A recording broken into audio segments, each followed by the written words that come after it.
ಕಾಂಗ್ರೆಸ್ ಸರ್ಕಾರ ಇಷ್ಟೆಲ್ಲ ಗ್ಯಾರಂಟಿಗಳು ಕೊಟ್ಟರು ಕೂಡ ಏನು ಕೊಟ್ಟಿಲ್ಲ ಅಂತ ಹೇಳ್ತಾರೆ ನೀವು.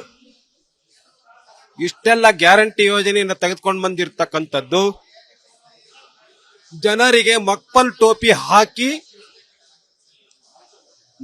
ಕಾಂಗ್ರೆಸ್ ಸರ್ಕಾರವನ್ನ ತರಬೇಕು ಅನ್ನೋ ಕಾರಣಕ್ಕೋಸ್ಕರವಾಗಿ ಜನರನ್ನ ಒಂದು ಸಾರಿ ಮರಳು ಮಾಡಬಹುದು, 2 ಸಾರಿ ಮರಳು ಮಾಡಬಹುದು, ಬಾರಿಗೂ ಕೂಡ ಮರಳು ಮಾಡಕ್ ಸಾಧ್ಯ ಇಲ್ಲ ಅನ್ನುವಂಥದಕ್ಕೆ ಇವತ್ತು ಛತ್ತೀಸ್ಗಢ, ಮಧ್ಯಪ್ರದೇಶ, ರಾಜಸ್ಥಾನದ ಚುನಾವಣೆಗಳೇ ಸಾಕ್ಷಿ. ರಾಜಸ್ಥಾನದ ಜನ ಕರ್ನಾಟಕ ರಾಜ್ಯದ ಜನ ಮರಳಾಗಿರ್ಬೋದು ಗ್ಯಾರಂಟಿ ಯೋಜನೆಗಳಿಗೆ.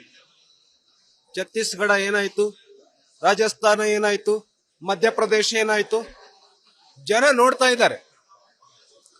ನಿಜಕ್ಕೂ ನುಡಿದಂತೆ ನಡೆಯುವ ಸರ್ಕಾರ ಅಂತ ಹೇಳಿದ್ರೆ ಅದು ನರೇಂದ್ರ ಮೋದಿ ಸರ್ಕಾರ ಮತ್ತು ಬಿಜೆಪಿ ಸರ್ಕಾರ. ಗ್ಯಾರಂಟಿಗಳೆಂದರೆ ವಿಧಾನಸಭಾ ಚುನಾವಣೆಯನ್ನ ಕಾಂಗ್ರೆಸ್ ಗೆಲ್ತು.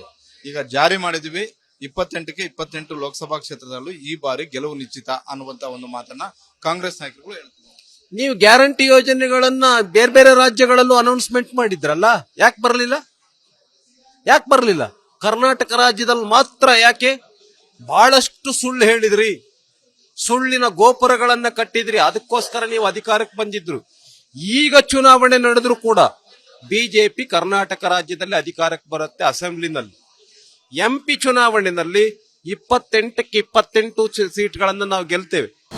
ಅನುಕ್ಷಣದ ಸುದ್ದಿಗಳಿಗಾಗಿ ವಿಸ್ತಾರ ನ್ಯೂಸ್ ಯೂಟ್ಯೂಬ್ ಚಾನೆಲ್ ಸಬ್ಸ್ಕ್ರೈಬ್ ಮಾಡಿ. ಹೊಸ ಸುದ್ದಿಗಳ ನೋಟಿಫಿಕೇಶನ್ಗಾಗಿ ಬೆಲ್ ಐಕಾನ್ ಕ್ಲಿಕ್ ಮಾಡಿ.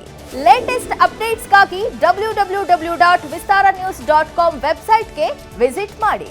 ಅಂಗೈಯಲ್ಲೇ ಜಗತ್ತಿನ ಸುದ್ದಿ ತಿಳಿಯಲು ವಿಸ್ತಾರ ನ್ಯೂಸ್ ಕನ್ನಡ ಆಪ್ ಡೌನ್ಲೋಡ್ ಮಾಡಿ.